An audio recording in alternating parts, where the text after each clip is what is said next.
Komisi 2 DPR RI menilai otonomi daerah masih terkunci di tangan pusat, sehingga daerah belum sepenuhnya mandiri dalam mengelola potensi ekonomi.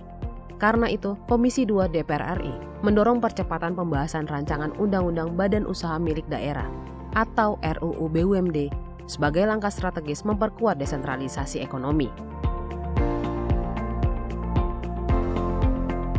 Wakil Ketua Komisi 2 DPR RI Arya Bima menegaskan, desentralisasi ekonomi harus menyentuh sektor-sektor strategis secara nyata, agar daerah tidak terus bergantung pada transfer anggaran pusat.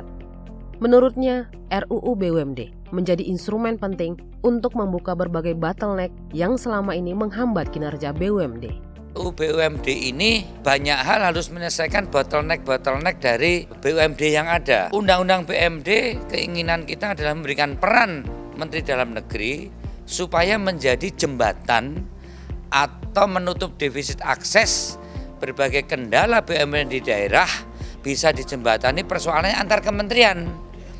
Komisi 2 DPR RI menilai masih banyaknya tantangan yang dihadapi BUMD, seperti lemahnya pengawasan, belum seragamnya tata kelola, serta rendahnya kontribusi sebagian BUMD terhadap PAD, yang berpotensi menjadi kerugian bagi keuangan negara dan beban APBD daerah. Karena itu, RUU BUMD dinilai menjadi langkah strategis untuk meningkatkan kinerja BUMD di seluruh Indonesia. Wakil Ketua Komisi 2 DPR RI Bahtra menyebut, kehadiran Direktorat Jenderal BUMD di Kementerian Dalam Negeri menjadi salah satu poin penting dalam RUU BUMD. Keberadaan Dirjen BUMD diharapkan dapat memperkuat pengawasan dan kapasitas pengelolaan keuangan daerah, memastikan manajemen dilakukan secara profesional dan efektif, serta mempercepat koordinasi internal BUMD di daerah.